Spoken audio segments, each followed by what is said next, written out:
Mr. Jennings, on a point of order. Sorry. Go on. Okay. Thank you. Welcome back, Mr. Jennings, to our committee. Thank you. It's good to be back. All right. I call this meeting back to order. We are resuming meeting number 111 of the House of Commons Standing Committee on Natural Resources. Today's meeting is taking place in a hybrid format. I would like to remind participants of the following points. Please wait until I recognize you by name before speaking. All comments should be addressed through the chair. Members, please raise your hand if you wish to speak, whether participating in person or via Zoom. The clerk and I will manage the speaking order as best we can. When we last suspended last Monday, we were debating the motion of Mr. Bruson as amended. And we have Ms. Goodridge who had the floor. And Ms. Goodridge, I will turn the floor back to you. Thank you, Mr. Chair.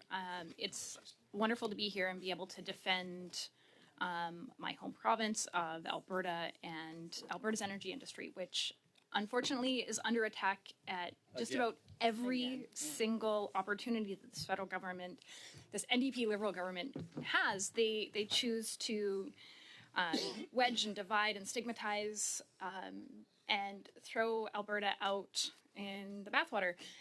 This is my home province, this is your home province, Mr. Chair, and yet they must really not like you by bringing forward a motion like this and put you in a really tough spot, because I know you have many constituents that work in Alberta's energy industry, because I often talk to them when I'm traveling to Ottawa, and I almost always travel through Calgary and actually have an opportunity to consult with many different Albertans that work in Alberta's energy industry that live in places like your riding, Mr. Chair, and I don't think that they would like a motion that is so overtly anti-Albertan.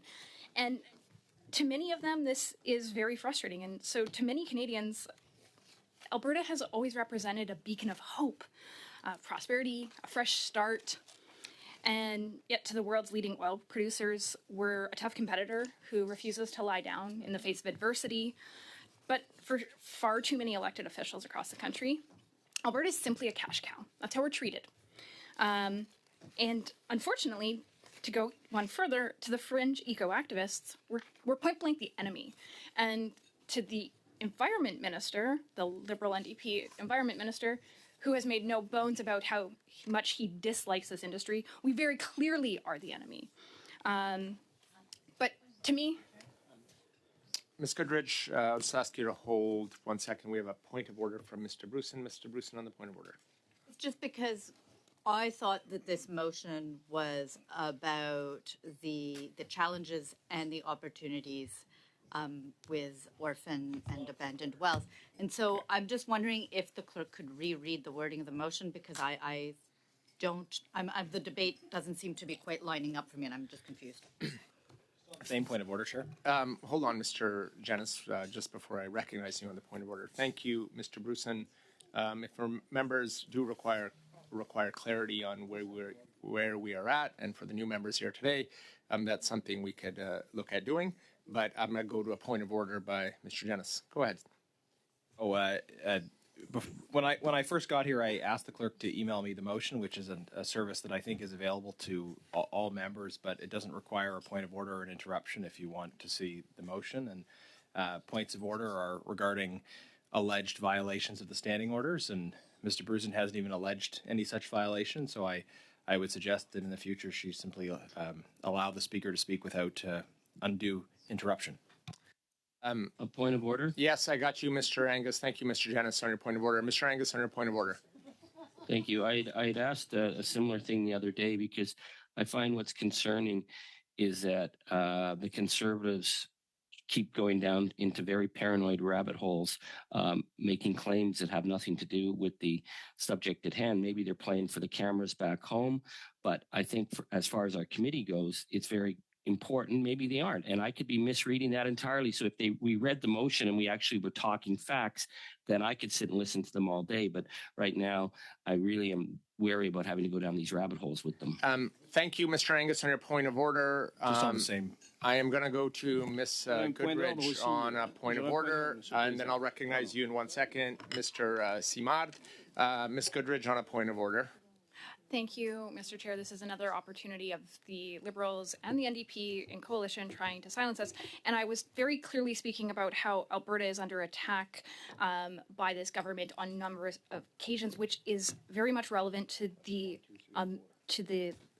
given that section in the motion that was proposed by Mr. Busen, who is in fact the Parliamentary Secretary of the Minister of Natural Resources, that only mentions the provinces of Alberta and Saskatchewan.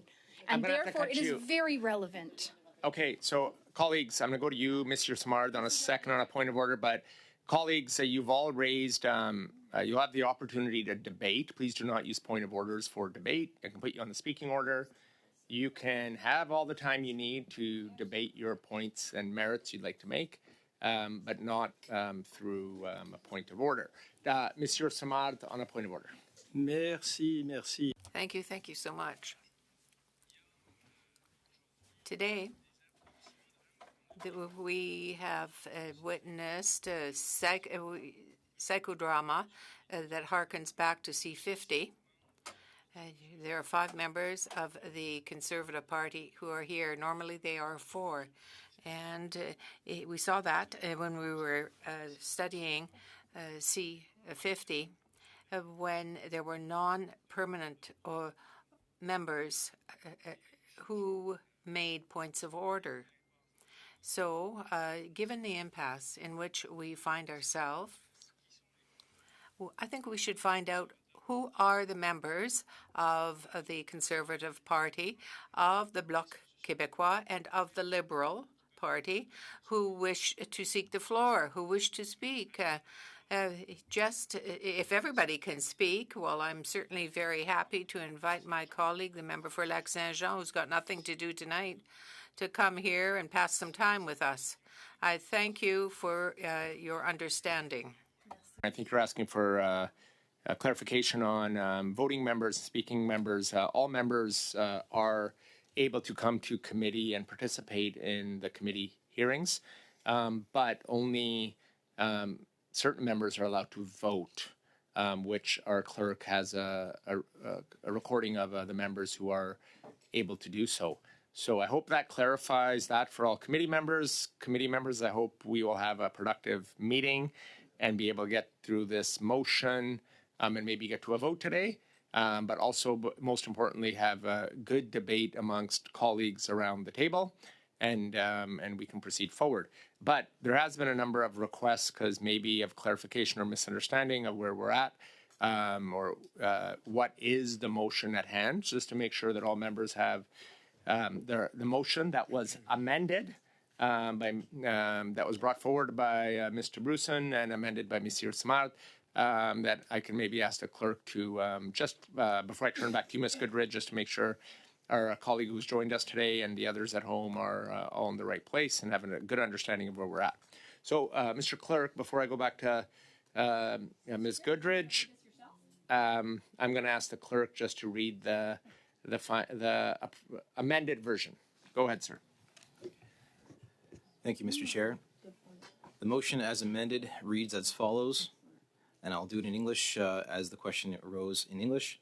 Given that there are 1,600 abandoned and orphaned oiled wells in Alberta polluting farmland, waterways, and air, the number of abandoned wells in Alberta are set to increase by an additional 1,800 to 2,000. These additional abandoned wells will cost more than $200 million to clean up. The government of Alberta sent back $137 million because they failed to use the funds provided by the government of Canada to clean up the abandoned wells and create jobs in the pandemic. The government of Saskatchewan used their allocated funds in their entirety to clean abandoned wells and create jobs. Companies who abandon wells and fail to pay for their cleanup negatively impact provincial taxpayers and municipalities. Orphaned and abandoned wells present an economic opportunity to support energy solutions like geothermal energy. The Standing Committee on Natural Resources began a 5-meeting study on the impact of this failure to clean these wells, the impacts of this pollution from not cleaning up abandoned and orphaned wells, the costs of cleaning up abandoned and orphaned wells, the federal regulations to hold companies to account for well cleanup, and the potential opportunities associated with cleaning up abandoned wells, and report its findings to the House of Commons. Thank you, Mr. Clerk. Now, I hope that clarifies that. And Ms. Goodridge, back to you. Thank you, Mr. Chair. After all of that drama, it is wonderful to get back to this amendment. And it's interesting. The preamble is so anti-Albertan that you, the chair, a fellow Albertan, have been given an opportunity to read this twice and have refused. And I think that's in part due to how anti-Alberta sentiment this very motion is. And frankly, Mr. Chair, I don't blame you. I wouldn't be reading this if I were you either. And this is part of the frustration that Conservatives have about this very motion. And this is, it would be different if this was brought forward from someone that wasn't the parliamentary secretary. But it is very clear, because it came from the parliamentary secretary, that this has come from the edict of the minister. This means that this came from the edict of the prime minister. This is what they want to be discussed. This isn't some random person who sits on this committee who has decided to bring this forward. This is the parliamentary secretary to the Minister of Natural Resources, and we know that this is one of the most centralized PMOs in Canadian history. And so this isn't something that just happened by hazard, that they decided to attack Alberta because they didn't know any better. This is a deliberate attack on Alberta and Alberta's energy industry and Albertan workers, because this program that was put forward by the federal government was a program to get energy workers to work during a challenging time during the pandemic. And one of the complicating factors that the members probably don't understand is most of the workers that actually perform oil well cleanup are contractors. And during the pandemic, the contract workforce had some struggles because they normally don't own their own equipment. They actually lease their equipment. And so they were in these struggle spaces where oftentimes their leases were actually in challenging circumstances. They had to retool, get new equipment. So this couldn't just be operationalized, just snap your fingers and like go and clean up a well. This actually required a little bit more planning because of the dire situation and how long it actually took the federal government to come up with this money. This wasn't something that was rolled out in the first weeks of the pandemic. This wasn't something that was rolled out in the first month of the pandemic. This was something that came after a little bit of a delay, and it came, and frankly, it saved many contractors. This was an opportunity for many contractors that were unemployed to rehire their employees, get their contracts for equipment back, and save chunks of this space. But it didn't happen at a time when it was absolutely needed. It happened a little bit delayed. And the program, because of the scope of it, was rolled out, and unlike other, the federal government, the provincial government that I was a member of at the time actually decided that they weren't going to allow shell companies to just do the work and perhaps maybe at some point give some crumbs to Indigenous partners, but they really wanted to engage in the meaningful work and make sure Indigenous communities benefited in material ways. And so there are a number of examples of these programs actually having massive impacts on a variety of different Indigenous communities, whether it be directly in jobs, whether it be in different financial impact benefit agreements. So it's more complicated than just snapping your fingers, saying, here's a whole bunch of money, now like get this out the door as quickly as possible, because that's not generally the best way of getting value for dollar. But this government doesn't seem to always abide by getting the best value for Canadian dollars. And one of the pieces that really gets to me as an Albertan and as someone that was very proudly born and raised in Fort McMurray, a community that is under attack at every possible opportunity by this NDP Liberal government, a community that is at the forefront of not only Alberta's energy industry, but Canada's energy industry. And many of the benefits that we have are as a direct result of the amazing hard work done every single day by the people that put on hard hats and steel-toed boots and go to work in minus 40 and plus 30 weather. No, day in, day out. They miss Christmases, Easters, Thanksgivings. They miss children's dance recitals and hockey games. And they do that to keep the lights on. And this NDP Liberal government continually attacks them. And one of the arguments that's actually been brought forward by the parliamentary secretary herself is that they only talk about Alberta and Saskatchewan because only Alberta and Saskatchewan got the money. Well, fact check. That's not true. Actually, BC also got the money, but they casually decided to leave out the NDP government in British Columbia when they were deciding to do their attack on the energy industry because it doesn't serve their narrative. And this is something that Albertans all know all too well. And this is part of the absolute frustration that so many Albertans come to my office and share their frustrations, that they cherry pick. So they come here saying, oh, we only mentioned those two provinces because those are the only two provinces. No. And guess what? There are abandoned wells and oil wells across the entire country. This isn't just an Alberta-Saskatchewan thing. This isn't just an Alberta-Saskatchewan-British Columbia thing. There are wells in Ontario. There are wells in Quebec. There are wells throughout the country. And but again, this NDP Liberal government likes to have their whipping boy be the province of Alberta. And so this is something that is exceptionally troubling. It is something that I don't think we can continue doing because this tells Albertans that to this NDP Liberal government, they just don't matter. And so after all of these conversations and all of this space, I hope that this common sense amendment I'm going to be bringing forward will be accepted by the members of this committee, because I believe that myself and my colleagues have given a number of relevant pieces to this. And so I would like to amend this motion. Chair, I'll speak that. And I'm going to amend as follows. I propose to remove the preamble and then remove the preamble in its entirety and add, given that the chiefs of Treaty 6, 7, and 8 have all asked for an extension of time for First Nations communities to properly utilize federal funds allocated for orphan wells, the chiefs asked the federal government to return the money to the Alberta government so it can be distributed back to First Nations for the use of cleaning up orphan wells. It is the legal and jurisdictional responsibility of the federal government to ensure the proper cleanup of orphan wells on First Nations land. The federal government revoked the funds which would be used for remediation and reclamation of more than 3,000 orphan wells on First Nations land and territories.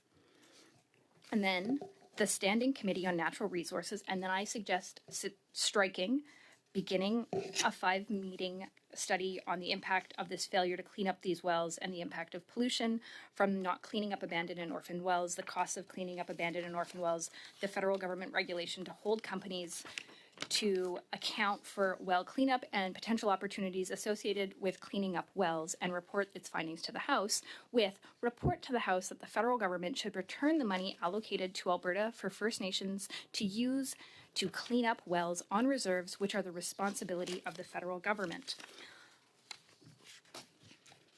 And Mr. Chair, I think it is incumbent on us to realize that we should not be dividing Canadians, and we should be working to provide hope, and we shouldn't be continuing to attack the industries and people that work in those industries and pitting one region against another. That after 9 years, we have hopefully learned that pitting one Canadian against another doesn't work long term. It creates hardship, it creates pain, it creates frustration. And so I really do believe that this is a very common sense amendment that shows that this Natural Resources Committee respects Alberta, respects its jurisdiction, respects the jurisdiction of the government of Alberta, and most importantly, respects having true reconciliation with First Nations and Indigenous communities when it comes to not only these well cleanups, but also in being partners in prosperity. And so, Mr. Chair, I would urge every single member to consider this motion and vote in favor of it. I believe that it has been sent to the clerk and should be distributed to all members here shortly.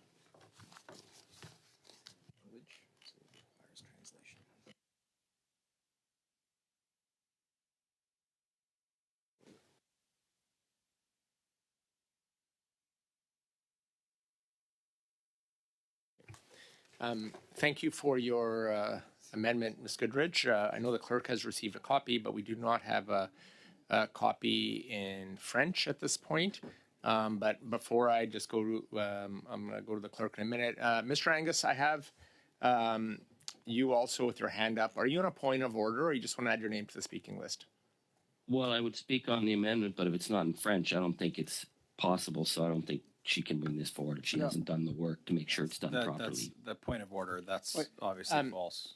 So thank And you, Mr. Janice, Mr. he's Janice, not I'll the ask you. chair. So, Chair, I would like to speak on the motion, but if the motion isn't proper, Okay, then I have you on the list, don't Mr. think it's Angus. I just wanted to make sure if Moi, you're je vais le faire sur un point de of order or règlement. not. I want to do it on a point of order.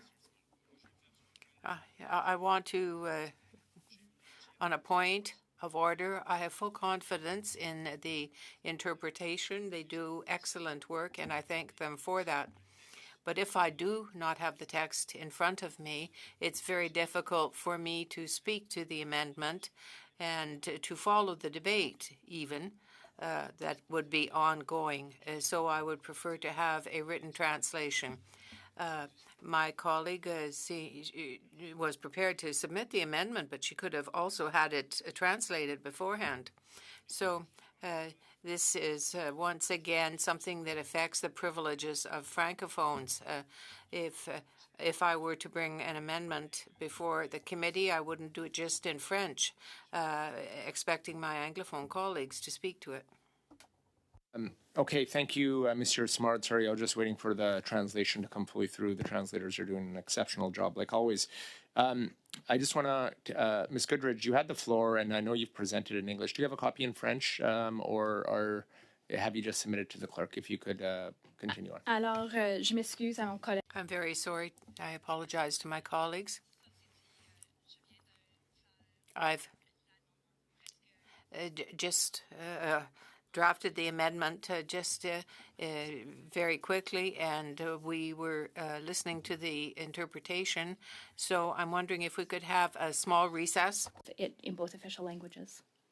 Et je m'excuse. Colleagues, we will suspend.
You should have received the motion translated. Thank you to our Conservative colleagues for putting that translation together. No problem on sending it over. Mr. Smard, you should have a copy of it, and hopefully it's been translated well, as I'm sure it is. But upon further review and discussions with the clerk, the motion, based on the reading of the book on page 541, the motion is inadmissible, and as the amendment, as the book states, it is irrelevant to the main motion. It deals with a matter foreign to the main motion, exceeds its scope, or introduces new proposition which should properly be the subject of a separate substantive motion with notice. So based on my review and the motion, unfortunately, is inadmissible. So we would go back to the main amended motion that we previously had on the floor, and Ms. Goodridge still would have the floor. Thank you, Mr. So I hope that clarifies, and sorry, my apologies for everybody take time, because it did take some time to make sure we had the appropriate translation for members, and then this had arisen as well. So that's the decision we've made. Oui, merci, Monsieur le Président. Yes, thank you, Chair. We certainly appreciate that after having done the work to ensure that it was presented in both official languages. I will move a motion now to proceed with unanimous consent to accept the amendment as presented. No.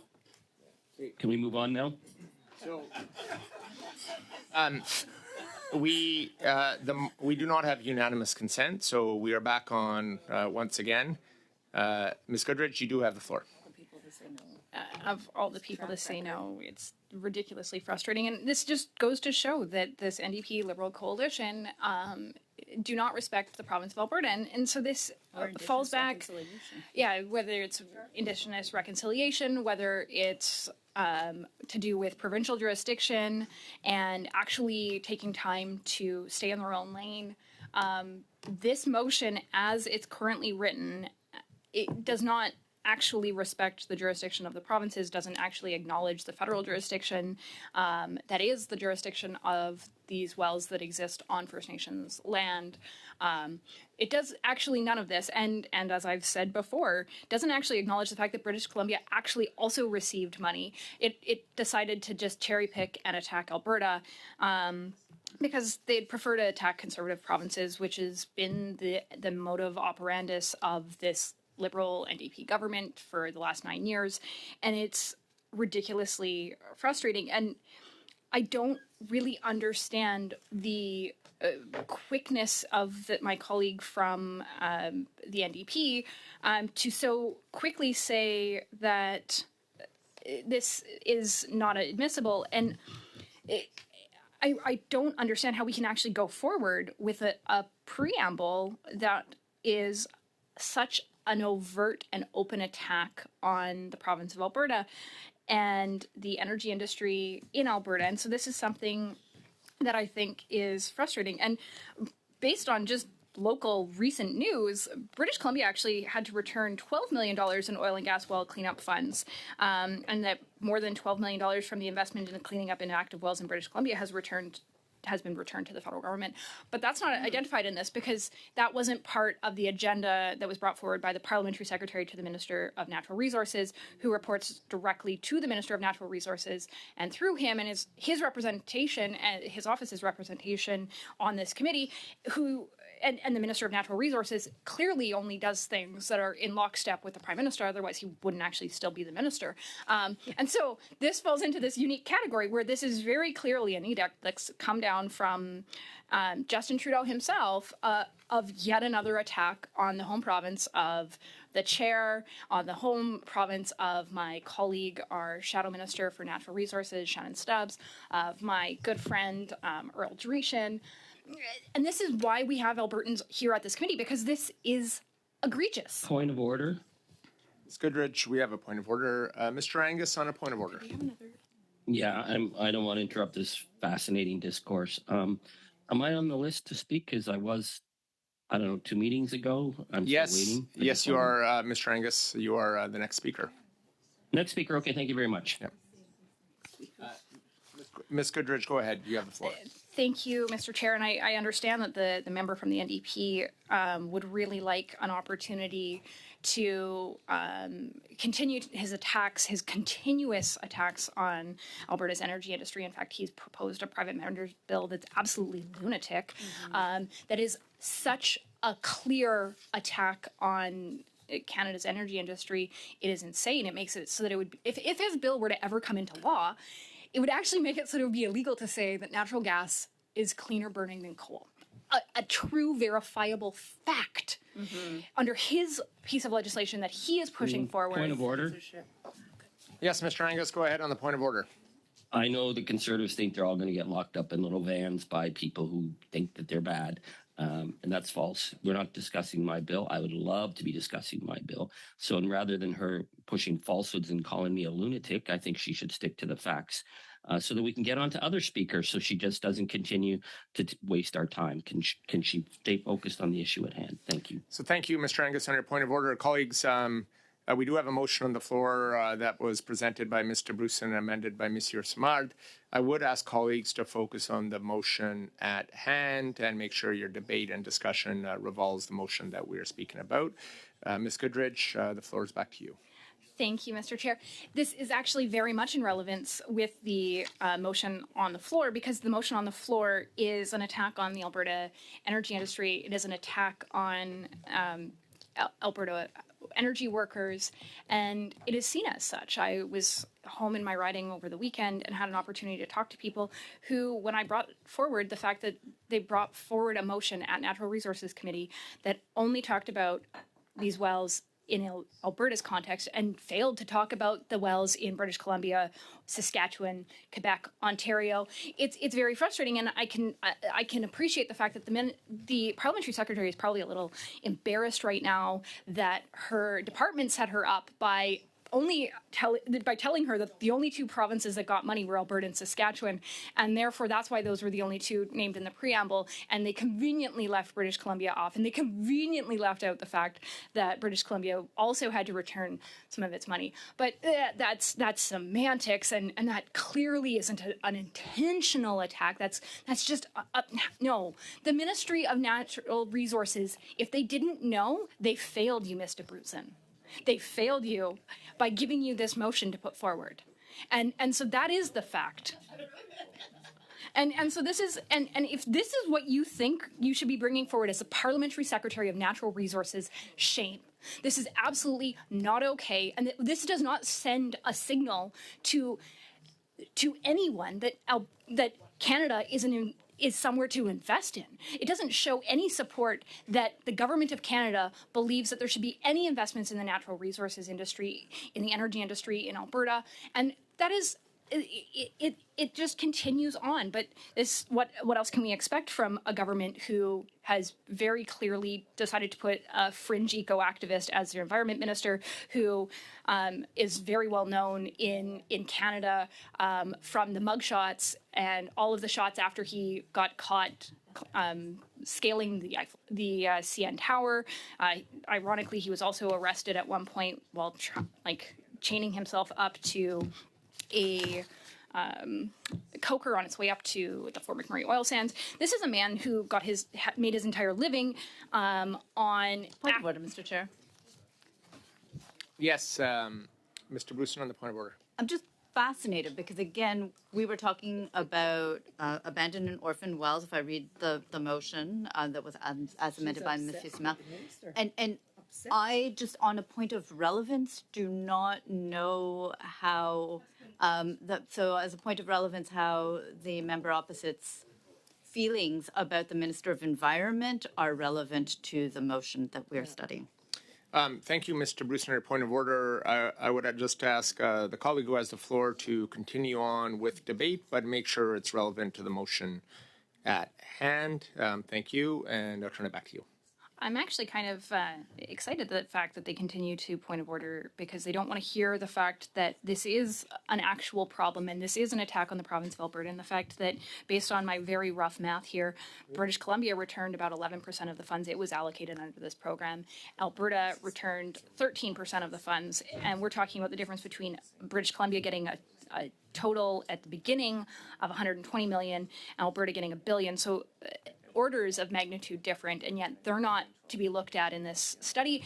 And this just goes back to the fact that this government doesn't respect Alberta. And that is the relevant point here. And so I tried to bring forward what I thought was a very common sense amendment to very cleanly deal with this and make it very clear that we understood and that we respect Indigenous reconciliation. And so this is part of this struggle, because the government doesn't want to hear any idea that isn't their own. And they don't want to realize that perhaps there are more people that need to be looked at than just the government of Alberta. They don't even want to acknowledge that there is some of their own jurisdiction, which is oil wells on First Nations land, which is the government of Canada's responsibility. They don't want to acknowledge the fact that the chiefs of Treaty 6, 7, and 8 have all asked for an extension of time for the First Nations communities to be able to properly utilize the funds allocated through the Orphan Wells program. And they don't seem to understand that this is actually a really big problem. I'm not here filibustering. I'm not here to just be here. I'm actually here trying to let this committee realize that this is a very serious issue. And so I would really appreciate if there was some kind of opportunity to be able to make an amendment to make it clear that we're not trying to attack the government of Alberta, the people of Alberta, energy workers in Alberta, because frankly, as this is written, it is an attack. Whether you think it is or it isn't, I'm telling you as a proud Albertan, it is. And Mr. Chair, I would love for you to try reading this motion as amended and see how your constituents would take it. Because, Mr. Chair, I don't believe that your constituents are terribly different than the constituents I talk to on a regular basis.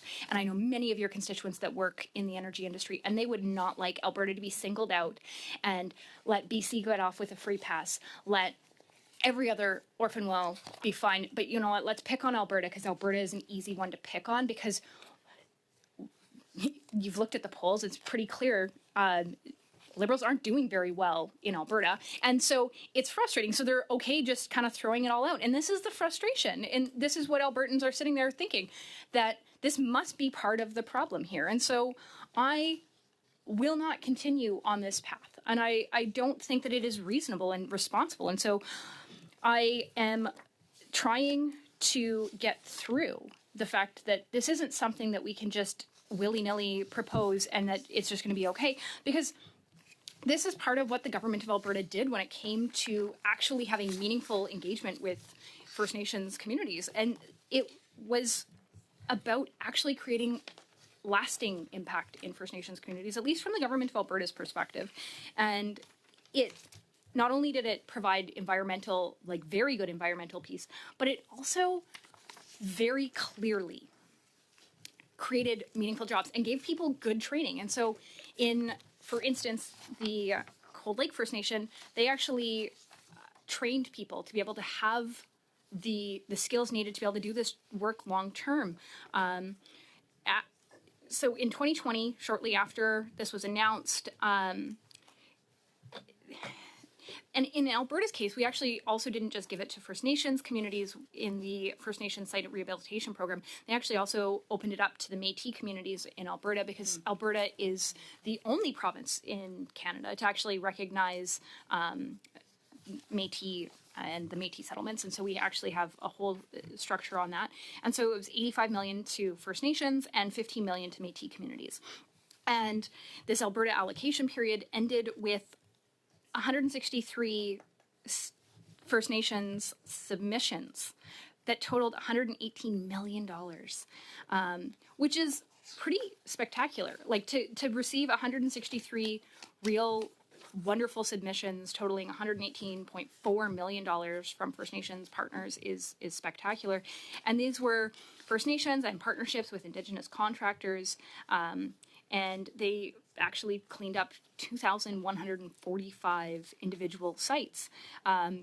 And not all wells are the same. And so this government and this motion actually treats it like somehow all of these orphan wells are somehow like exactly the same, which just goes to show how little they understand about the industry and how little is actually realized. Because you can have an orphan well that could still be a producing well. It's just not currently being utilized as a well, but you could turn back on the taps and it be operational. And wells exist in a variety of states for a variety of reasons, and there's it goes into a variety of different answers, including the fact that prior to, I believe, 1978, they weren't required to do these remediations. And so as a country, as a society, we've realized that this is incredibly important, and so rules have dramatically changed. But there was a point in time where that wasn't a requirement, and that is something that needs to be recognized. It's not that somehow these like bad actor oil companies are like skirting their responsibility. There are many of these wells that existed long before there were ever rules that they had to do these cleanups, and companies have been in Alberta, actually across the entire country, have been doing this reclamation work because it's the right thing to do, and they've been doing it because they know that they need to do it to be good stewards of the resource that they extract upon. Juste une question de clarification. Question? Clarification, please. Clarification, please. Mr. Chair, I'd like to know where my colleague is going in her thoughts, where she is leading the committee. She's saying that it is an attack against Alberta, but the elements that I see here, the elements that I see in the motion are factual. 1,600 abandoned wells, and to say that there's going to be an increase of 1,800 supplementary wells, that's a fact. And maybe you can come back in another session to say that it isn't true. The fact, the amounts that are set out in the motion to clean up the wells, that too, they are facts.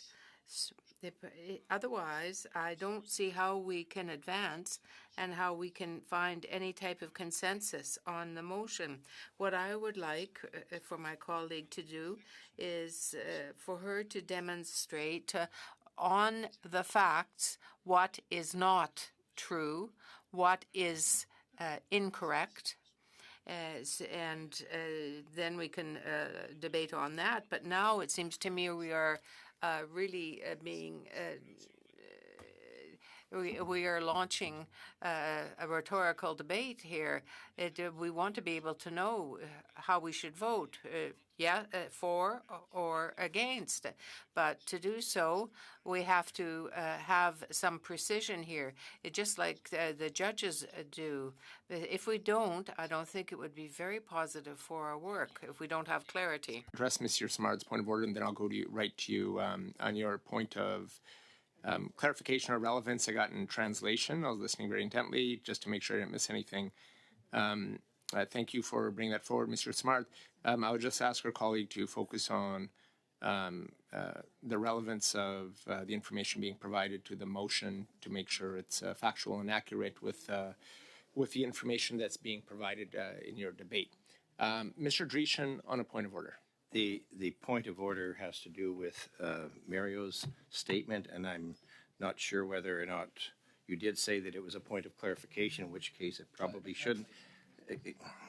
Okay. But one of the things that was mentioned was that these are facts. Well, they are not facts. When it states, and it goes into the preamble, that there's 1,600 abandoned and orphaned oil wells that are polluting farmland, waterways, and air. That is not a fact. There might be 1,600 abandoned and orphaned oil wells. So that is the whole argument. So and that ties into Mr. Dreeshen, the end. I'm going to cut you off there. And Mr.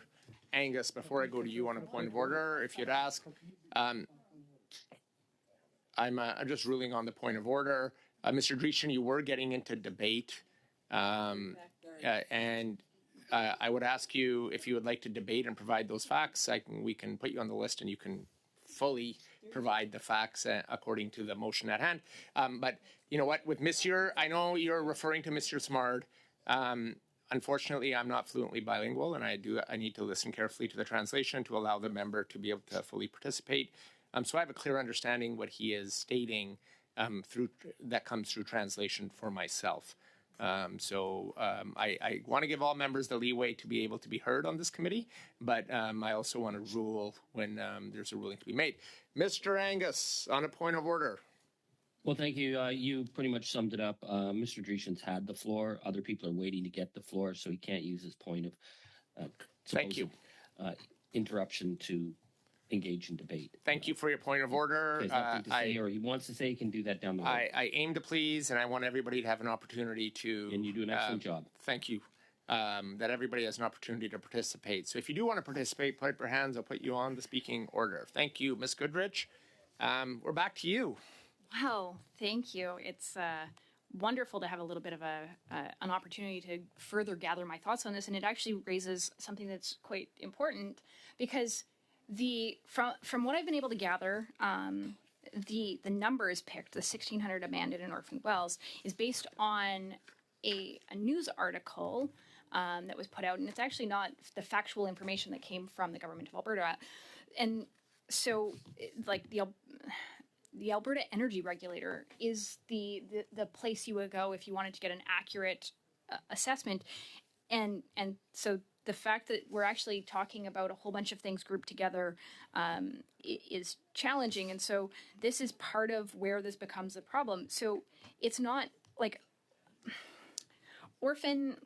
when an energy company ceases its operations without having properly closed its infrastructure, we will order anyone with a legal or beneficial interest that the infrastructure in that interest to close it. These companies are known as working interest participants. If there are no working interest participants, we won't. Point of order, Mr. Chair. Yes, I'd Ms. like to Jones on a know- point of order. Thank you. I'd like to know who the member is quoting and reading from, and if she can table that document, please. Thank you, Ms. Jones. I think you're asking on a point of order on, not on relevance, but on clarification, which is not a point of order, but I think the members have heard your request to the member, and so I will go back to the member, and hopefully she'll be able to provide further insights into that. Go ahead, Ms. So Goodrich. thank you. If the member would like, all she has to search in Google is AER orphaned wells, and the first website that pops up just explains a little bit about what orphan means in this. So AER is the Alberta Energy Regulator, and that is the source to go to actually be able to get all of the facts and the information on this. And so part of why I was reading that is because I actually don't think that there's full understanding from members of this committee as to that there is actually a difference between abandoned and orphan wells. And to just make these spaces, but the 1,600 number, and we're not quite sure, and the number of abandoned wells in Alberta is set to increase by an additional 1,800 to 2,000. Well, you're saying that there are 1,600 in Alberta, and then it says that the number in Alberta is set to increase for 1,800 to 2,000. Well, so is it 1,600, 1,800, 2,000?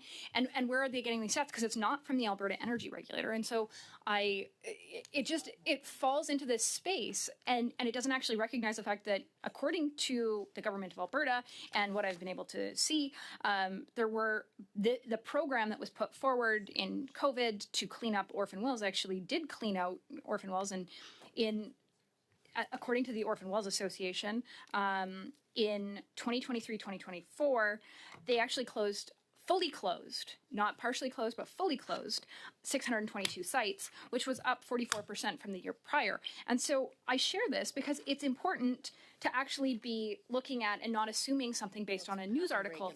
And so this is something that a lot of people that work in the energy industry just continually get frustrated with. And so this is something that has a real impact on in my community. I know in the community of my neighbor to the south, Miss Stubbs, we have a number of First Nations communities, and there is heavy oil in the basin that surrounds Lac La Biche, the MD of Bonnyville, And Shannon and I actually share the MD of Bonnyville. So our riding splits between, so I represent part of it, she represents the other part. But this is where a large part of the original wells that were being drilled when they were trying to find wells. And so this isn't something that is so complicated, because back in the 1920s, when they were finding oil by just like putting a pipe in the ground in Texas, and oil was coming up like Beverly Hillbillies style, there was a whole bunch of speculation and prospecting that went on across. And so some of these wells aren't quite as complex of a system as others. And so some wells are actually really easy to clean up. They actually require a limited amount of work. But some of these wells do actually exist on First Nations land, which has complicated the cleanup process, because the federal government has created layers of red tape that have not necessarily benefited the Indigenous communities. And so one of the programs and how the government of Alberta chose to roll out their program was to actually consult with First Nations and listen to them and listen to the chiefs and pick sites that were of importance to them. It wasn't just let's clean up the easiest wells to clean up first, and we'll get to the harder ones later. This was actually like a noted point in making sure that what they were putting forward was something that would actually long-term be able to serve communities now and in the future. And so like the chiefs wrote very clearly that they were united. So the chiefs of Treaties 6, 7, and 8, which are rarely united in writing to a government, wrote that they are united in calling for the Government of Canada to transfer the $134 million held in Alberta to the First Nations Site Rehabilitation Program in order for us to continue the extraordinary work and economic benefits to Treaties 6, 7, and 8 in Alberta. We ask that you set political considerations aside to rekindle the spirit of collaboration and to do the right thing for the environment, for First Nations economies, and for the lands that our nations hold sacred. We implore your government to work with Alberta to ensure the $134 million is made available to First Nations who require these funds to continue this work, and we are happy to address any specific questions you might have if you require any additional information. Please contact us. We look forward to an immediate resolution to this matter. And this was the letter that came, and it was signed by Chief Roy Whitney from the Tsuut'ina, Chief Aaron Young from the Chiniki Nation, and Chief Darcy Dixon from Bearspaw Nation, as well as Chief Clifford Poussette from the Goodstoney Nation. And this was dated December 20th, 2023, and sent to the Honorable Jonathan Wilkinson, the Minister of Natural Resources. And it was CC'd to the Minister of Finance, Chrystia Freeland, Patty Hyju, the Premier of Alberta, as well as my colleague from the provincial side, the Honourable Brian Jean, the Minister of Energy and Minerals in the province of Alberta. And I share all of these things, and it's worth noting that Brian Jean is actually also the member of parliament the member of the legislature for Fort McMurray Lac La Biche, which is an area that had a large number of these First Nations cleanups that actually happened on the territory, because this was something that was designated and decided was important. And this is part of the frustration on all of this. And so, just a couple weeks ago, when the very first meeting on this came forward, to have the minister write a letter saying that the Committee on Natural Resources is basically wrong. And it actually doesn't say basically wrong. He actually writes, and I quote, "factually wrong and frankly nonsensical." Factually wrong and frankly nonsensical. It is incredibly damaging. And so the members opposite, the members from the Liberal Party, can continue. Ms. Goodrich, we have a point of order by Mr. Bruson. Mr. Bruson, go ahead on the point of order. This has been fascinating, but just with only, we don't have that much time left to this meeting. I was curious if you could help clarify what the plan is for the Monday meeting. Perhaps that might give some perspective as to where we go and what we should be doing. I was hoping to do that at the end of the meeting, Mr. Bruson. Thank you for your point of order. The ministers will be attending on Monday, so It will be an exciting opportunity to have that lovely conversation with our ministers on the TMX study. Thank you. And so I'm going to go back to Ms. Goodridge. Oh, point of order. Yes, go ahead, Ms. Stubbs, on a point of order. Thank you, Chair. As you know, since this motion was moved on Monday, I asked a number of times if you could let us know the schedule and the plan for the meetings from last Monday out to Christmas. I think depending on how late we go, there's between 10 to 13 meetings left. What I had said was for members to be able to make an informed decision on where this parks in the business, given that we also have 2 unfinished reports for clean electricity and clean energy studies. I just find it curious that you could immediately answer this question about what we're doing on Monday, but to my knowledge, still haven't provided that sketch out for the remaining meetings. So since you are aware of what's happening on Monday, are there other dates then that you could let us know so that we could all make this informed vote about how this would fit into our work? Well, I do know what's happening Monday because our ministerial colleagues have provided, the departments have provided the clerk with information they are able to attend on Monday. And so your question was asked, and I'm giving you the answer. I was going to do at the end of today's meeting to make sure members were fully aware on what was happening at our next meeting. And we will work to hopefully coordinate with further information from other requests as well on meetings after that. That's all I can provide you for today. Thank you. So back to you, Ms. Goodridge, on your, you had the floor. Thank you, Mr. Chair. It's and so this is another part of how this is so frustrating is that it is factually inaccurate, and that is part of the challenge with the preamble as written.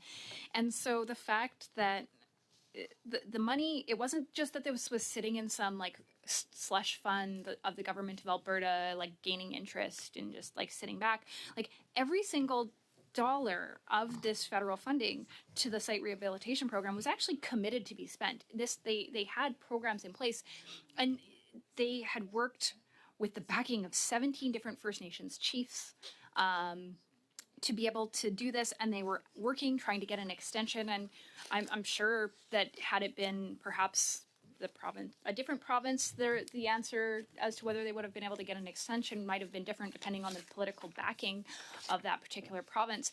And this is part of the frustration. And it's also curious that the decision to have First Nations involvement was the decision of the government of Alberta. This wasn't something that was like the government of Canada was like, oh, cool, let's do this. This is a great idea. Mm-hmm. Now, this was from the amazing and spectacular leadership from one of my good friends and former colleagues, the Minister of Indigenous Relations for the province of Alberta, Rick Wilson.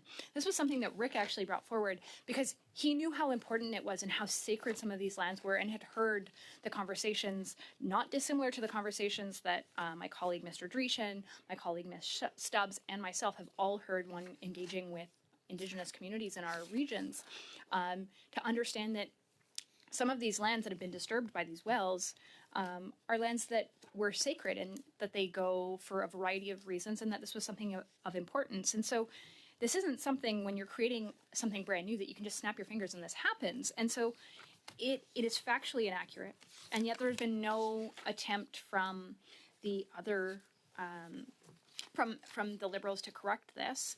And I think if so, we're in a space where it's almost like Schrodinger's cat. So either it's alive in the box or it's dead in the box, and we don't really know until we open the box. But we're sitting here where either the Ministry of Natural Resources and the Prime Minister's office directed the Parliamentary Secretary to bring this forward at this committee, or she decides that she doesn't actually care about doing what's right for Canada, and brings us forward on her own volition as a affront to Alberta, as a political weapon, and thinks that that's somehow okay. I don't know which one's worse. And so this becomes this challenge, but we know that there are at least 24 MLAs that do not support the Prime Minister, and perhaps Ms. DeBruzen has perhaps outed herself, members of Parliament, sorry, that do not support the Prime Minister and his leadership. So perhaps this is something that they are doing to try and undermine the leadership of the Prime Minister. I'm not quite sure. At this point, I'm just like throwing spaghetti at the wall, but it would explain a few things.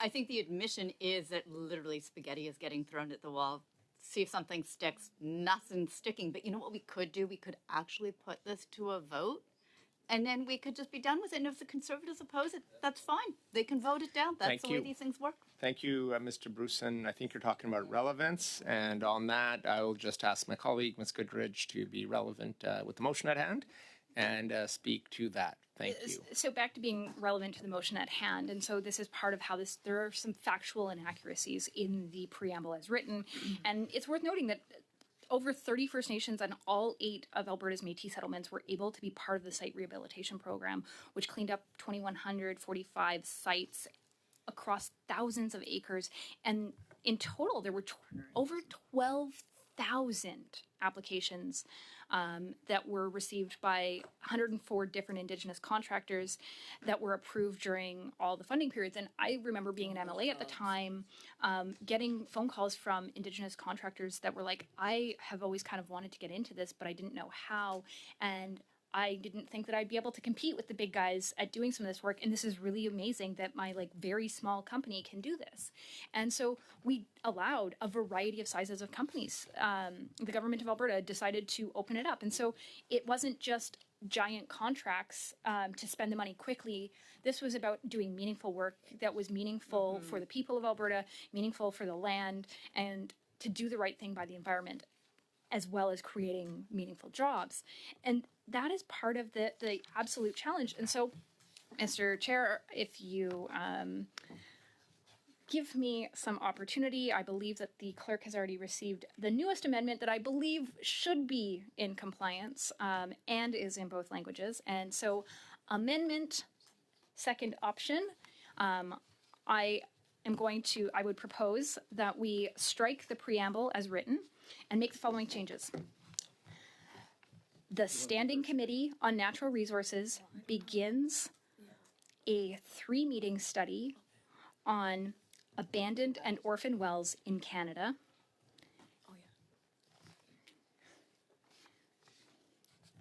Sorry. So it'll be easier if I just read the final motion as it would read, rather than trying to all the cross-outs, cross-ins. The final motion would read, the Standing Committee on Natural Resources hold Point d'ordre, Monsieur le Président.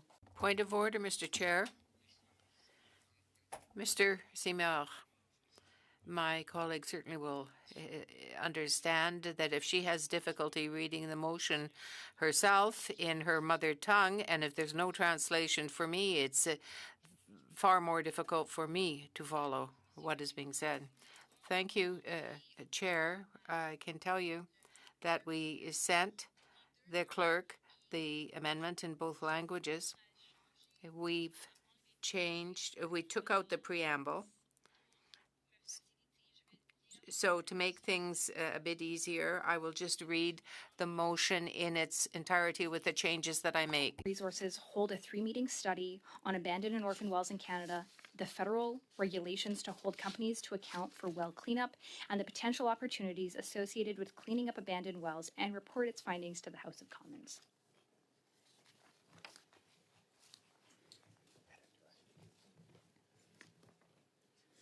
So very simply, I think I've laid out every single Ms. argument. Goodridge, I'm just going to suspend just to make sure that we've received it, everything's in order, and we'll be back. The meeting suspended.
motion in both official languages. Thank you, Ms. Goodridge.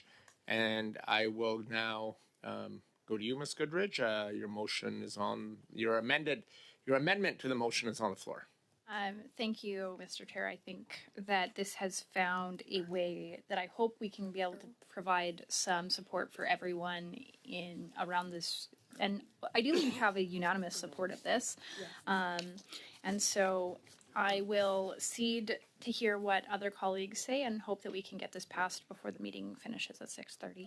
Thank you. Thank you. I'll now go to Mr. Dreeshen. Go ahead, Mr. Dreeshen, you have the floor. Sure, Mr. Chair. Point of order, Chair. Okay, hold on. Mr. Dreeshen, we have a point of order from Mr. Angus. Mr. Angus on the point of order. I know Mr. Dreeshen spoke many times. I thought I was next on the speaking list.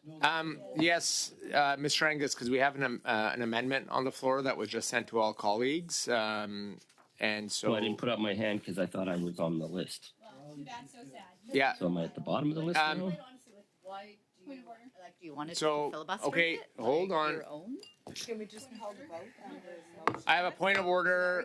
So, Mr. Angus, on your point of order, we do have an amendment on the floor that was placed, and we had a number of members with their hands up. I can put you on the speaking list on the amendment, which you should have received. Members online, you should have received it in your inbox.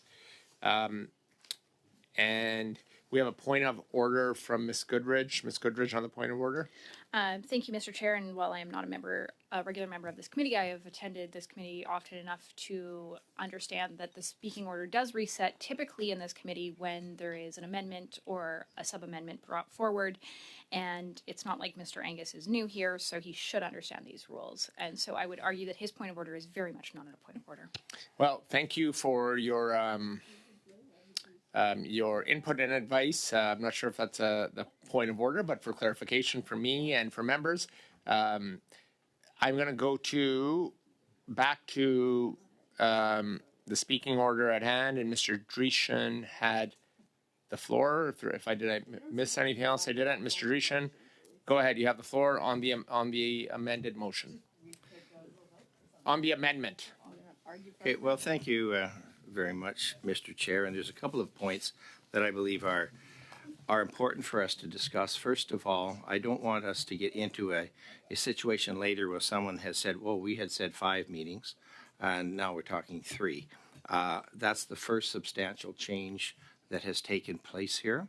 And the rationale that I would use, and perhaps the government might look at this from the perspective of we may then not have to go through every one of the preambles and adjudicate on those if we are simply dealing with a straightforward motion. Not to say that they might not come up, but I am suggesting that one would be staying strictly to this. So therefore, 2 less meetings, meetings that perhaps might not need to give the technical experts to come in to explain the difference between abandoned and orphaned wells. So that might minimize that. Of course, because it has a lot to do with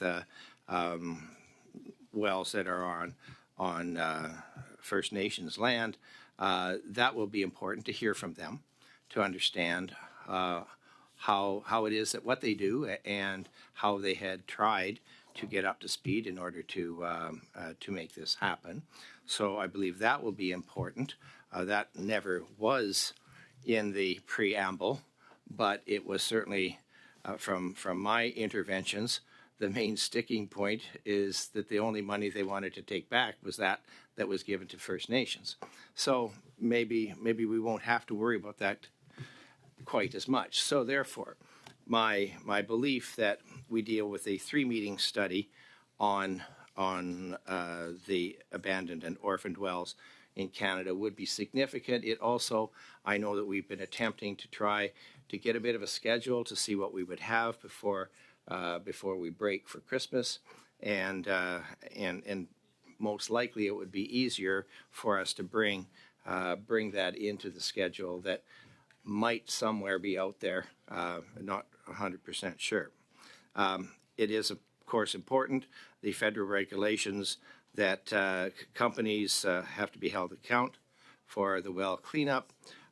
In addition with that, of course, and it's because it's a federal responsibility, no doubt we will get into the discussions about what the provincial regulators do and expect, and to go through from that. So that's the point that I have for that. And then, of course, opportunities associated with cleaning up abandoned wells. One of those opportunities we had spoken of, and that, of course, was First Nations industries and the fact that they have been able to get to a critical mass to be able to do a lot of work. But there are other types of things that can be done with these wells as well. And it depends on where they are, and it depends on the infrastructure that is associated with, and I think that is important. And of course, then reporting the findings to the House, I believe that is, we already have 2 studies that we need to tidy up, but I think it can be fairly straightforward. And the last thing that I want to say is some people have a look at the amount of money that has been set aside to do the projects that they have. And I just want to, give an example of well cleanups and what is expected. Basically, in many cases, the actual site of the well while it is being used is about the distance that we have in the circular area that we have between us here. That's about how big the well is. However, they may have had a 4 or 5 acre plot that they needed to have in order to do the construction. So that is the part that is being cleaned up. It's not just the little patch that you have.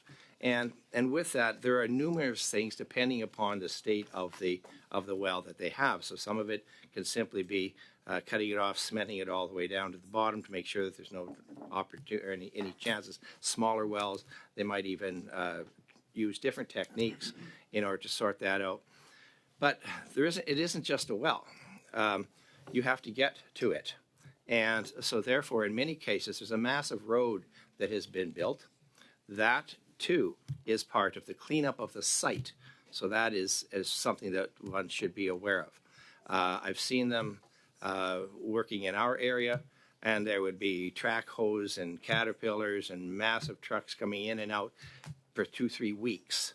So when you think about what the cost is to the oil companies, or in that case it was oil companies, but to the groups that are going to do this, there's a lot of detail that is there, and that's why getting the expertise is so critical, so that they're able to manage that. So those are kind of the things that I wanted to point out easily, and if you did the math, easily it could be $100,000 to clean up that site, and just so somebody had mentioned the Clampets earlier.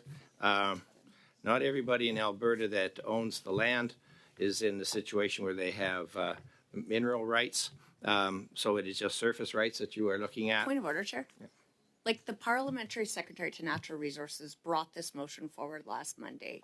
Here's an Albertan speaking about his communities, his province, where all of these things happen, including the Indigenous communities that are impacted. She's laughing and talking and not paying attention at all. So, on the point of order, can we just engage seriously here at this committee on this serious issue for once, since the Parliamentary Secretary of Natural Resources brought this motion forward herself?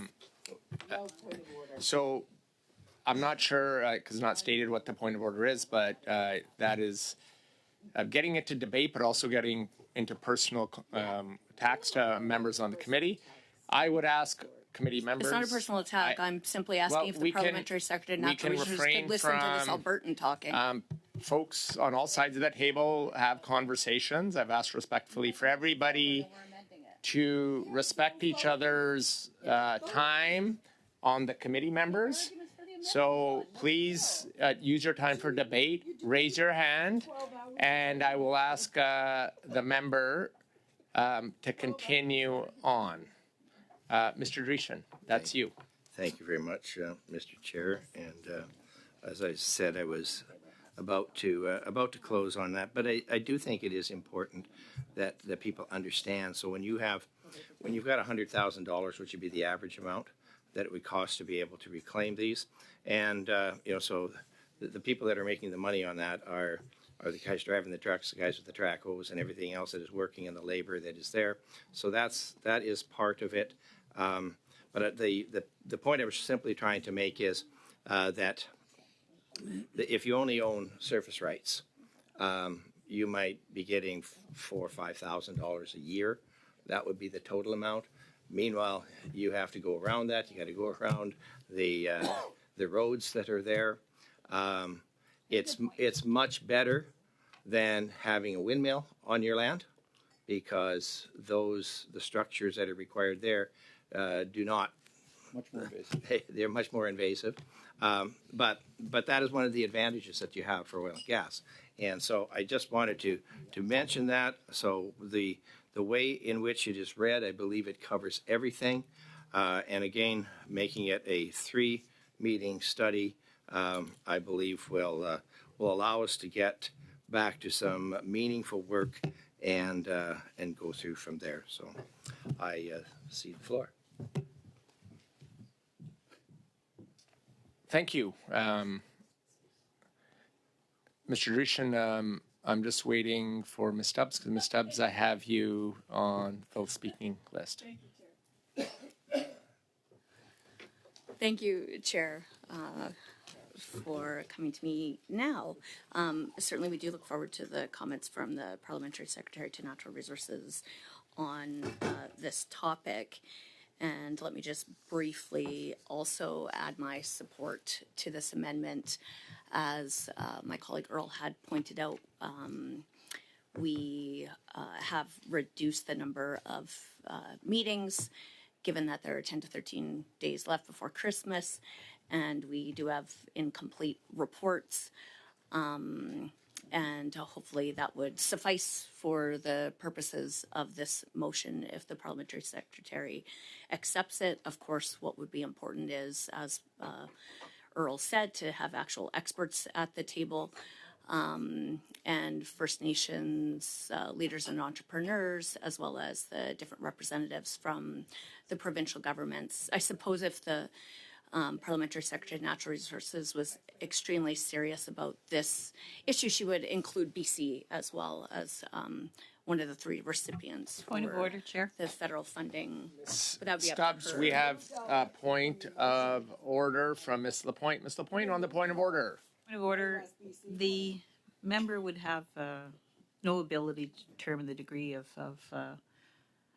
the Parliamentary Secretary's commitment to this motion, or any other motion for that matter, and so I would suggest that was an inappropriate comment.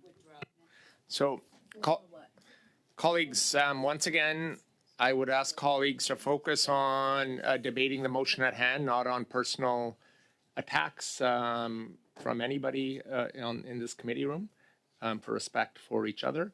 And so I'm asking all colleagues to think about, before you debate, that your debate is focused on the motion at hand, but not on personal attacks to any member or individual who's here at the committee. Okay, so I will go back to Ms. Stubbs, who had the floor. Oh, thank you. Certainly, it is a fact that BC, Alberta, and Saskatchewan were recipients of the federal funding. So therefore, factually, if this motion... Ms. Stubbs, we have a point of order on the floor by Mr. Bruson. Mr. Bruson, on the point of My order. understanding is that the sub-amendment that we are talking about right now refers to all of Canada and in fact does not make any reference to any province. So I would think that issue that Ms. Stubbs is addressing has been dealt with a proposed sub-amendment, and I don't think we need to debate that further. Thank you. I just want to thank you for that. We're on the amendment, just so folks, just to clarify. We had an amended motion on the floor, and now we're having another amendment to that. So thank you for that. And I have a point of order over here. My apologies, Ms. Goodrich. Thank you, Mr. Chair. It is not a point of order that was brought forward by the parliamentary secretary. My colleague was simply highlighting a fact as to why the original motion needed to be amended so that it was more inclusive. And so it's Goodrich, frustrating that they're weaponizing I've points of given order. leeway to members, particularly Mr. Simard, because of my inability to for translation. But I do see other members who are engaging in debate, using point of orders for debate. So I would encourage members to focus on a point of order that's a point of order, and not use it for debate, because we have lots of time. We have a speaking order. You can put up your hand. I can put you on the speaking list, and you can debate away and talk. But focus on the relevancy to the motion at hand, or the amendment in this case. So I hope that's clear for everyone. I will go back to you, Ms. Stubbs. Thank you, Chair. I appreciate that. Well, maybe I'm buoyed a little bit by the parliamentary secretary's interjection there. If it seems like she would be amenable to this amendment, this common sense solution that Conservatives have offered to the motion that she brought forward last week. Okay, now she's saying don't put words in her mouth. I wouldn't dare, but I'm just, put it to a vote. Well, I think we'll do that right after I make my argument. Thanks. So, as we have been arguing now at length for 3 of these meetings, I hope that 3 days would be possible for experts to come to the table.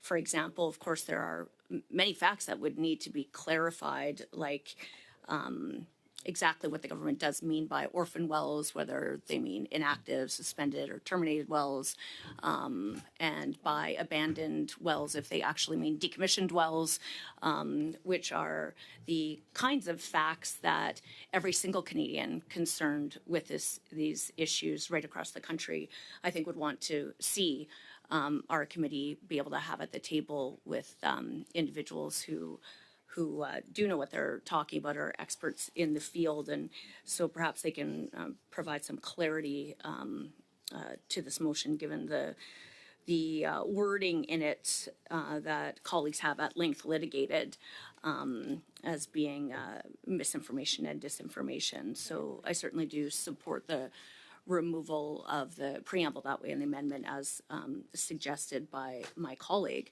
Of course, I would hope, if colleagues are amenable to this solution, that we will prioritize hearing from Indigenous contractors, Indigenous communities, Indigenous workers who long throughout energy development have been partners, employers, employees, contractors, and are in ever increasing numbers becoming equity owners in resource development, and of course right across the supply chain for the by and large small and medium-sized companies and contractors who do this work.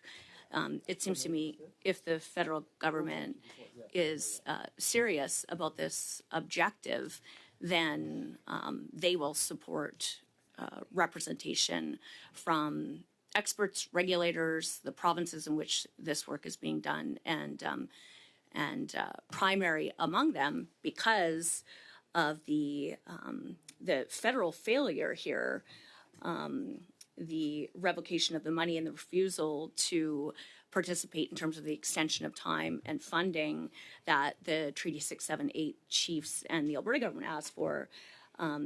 Given the 32 communities over which more than $100 million has been split, and the opportunities available in the future for additional contractors and Indigenous communities to be engaged a lot through the facilitating work by the Indian Resource Council. I think it would behoove members on this committee to want to hear about that kind of work going on in provinces right across the country, given that this is a reality across the country. So those are the reasons for which I support my colleague's amendment, and hope that in good faith, if if every member of this committee is serious about environmental remediation, reclamation, about Indigenous economic opportunities, that this amendment will be supported, and hopefully we can have an actual productive, informed, and fact-based assessment at this committee.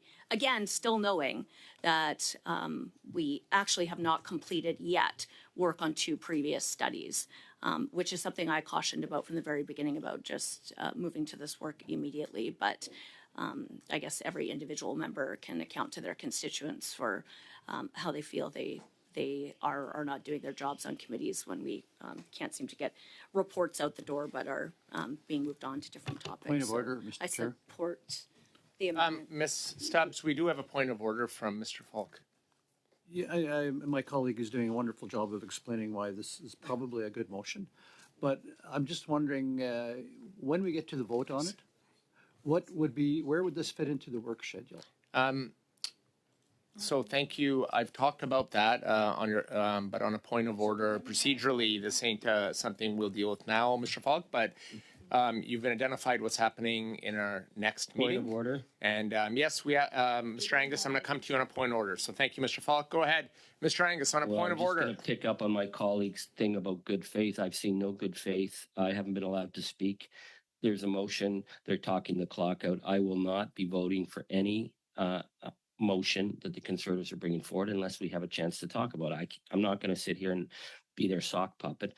They have not allowed us to speak. There are good faith motions we could bring forward, but since the clock is talking, they've decided that they're going to walk the clock down. I just want to know that when you adjourn the meeting, we will have the ministers, and we're not going to have to put up with this at our next meeting. Thank Is that you. correct? Because we're Thank now you. down to 2.5 minutes left. Thank you, Mr. Angus. As mentioned, that the ministers will be coming on Monday as scheduled. So I think that clears that. Now I'm just getting back Mr. to where we Chair. were. Oh, I'd like to support Mr. Angus. do you have a in his point of order? comments. Oh, I'm speaking to his point of Okay, order. so we don't have, we can't support point of orders with point of orders, but thank you for your suggestion. to support I'm going to go him, back please. to Ms. Stubbs. I Ms. really Stubbs. want to support Mr. Angus in his motion. Thank you, Ms. Jones. In his point of order, sorry. I really want All right, Ms. Stubbs, I want to put it on the record that I support him. when you have your turn, Ms. Jones, when you have an opportunity to debate, you can put it on the That'll record. be in 3 Thank weeks. you, thank 3 you. weeks from now. Go ahead, Ms. Stubbs. Thanks, Chair. Appreciate it. I don't know if maybe Mr. Angus wants to litigate with you about the speaking list then, but I think you called the due speaking list as per this amendment, per the rules, and that's what's actually happening right now. Point of order. Yes. Mr. Angus on a point of order. Now that we're down to 1 minute, no, I'm not litigating. I'm just saying if I don't get a chance to speak, the Conservatives can't figure that they're just going to get to push this through by bullying us. So since we're down to a minute, Chair, I ask you to make a decision. We're not being given a chance to speak to this, so will we just run up the clock? Thank you. Being that we're now down to 1 minute and none of us are getting this chance to speak, and we're having to listen to the Conservatives bully their way through committee yet again. Thank you, Mr. Angus, for bringing that to my attention. I do have you on the list and other members on the speaking order on the amendment. So hopefully, whether it's today in the next minute or so or at a future meeting, that you'll get an opportunity to speak on this. I do have that. Ms. Stubbs, you have the floor. Thank you, Chair. Our colleague is calling the time, but I guess that's ostensibly up to you, I guess, Chair, so I'll wait until you call that time. But certainly, I will take every opportunity I can to advocate for the people who elected me in Lakeland and the people of Alberta and also across Canada. Just as my Conservative colleagues have We have a been point 6:30, is it not? of order. Can we Okay, shut everybody, this song I can down? only do Thank one you. point of orders at a time. So I'm going to ask everybody to silence your mics until I recognize you. But Ms. Jones, I got you first on a point of order. Seeing the clock is at 6:30, Mr. Chair. So, yes, I'm we'd like aware. to I adjourn. am monitoring the clock, folks, and I will at the appropriate time. And you're an exceptional Thank chair, you. Mr. Chair. Mr. Angus, you had a point of order. Is it anything to do with anything procedural? Chair, are you saying you're going to run this meeting past 6:30? I'm just gonna, once I'm done with your point of order, I'm going to turn to all of you to have that conversation. So thank you for your point of order. Well, you can put me down to adjourn. Colleagues, I'm done. it is 6:30, and I think I look across the table, it looks like folks are in agreement to adjourn. So we will maintain the speaking order. We are adjourned.